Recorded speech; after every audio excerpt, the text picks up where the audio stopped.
እንደ እግዚአብሔር ያለ ማንም የለም። ሙሴ እንደዚህ ያለ ለእስራኤል ቤት ሙሴ እንደዚህ ያለ ይሽሩኖይ በሰማያት ላይ ለረዴት በደመናትም ላይ በታላቅነት እንደሚሄድ እንደ እግዚአብሔር ያለ ማንም የለም። መኖሪያ የዘላለም አምላክ ነው። የዘላለም ክንዶች ካንተ በታች ናቸው እያለ ሙሴ ይናገራል።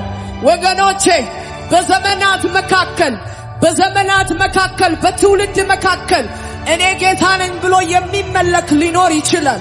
ብዙዋኖች ከመጋረጃ በስተጀርባ ሲመለኩ ኖረዋል። አባቶቻችን ጊዜያቸውን፣ ኃይላቸውን፣ እድሜያቸውን ሁሉ ለማይታወቅ ለማያውቁት ለማን እንደሆነ ሳያውቁ ጊዜያቸውን ሲሰው ኖረዋል።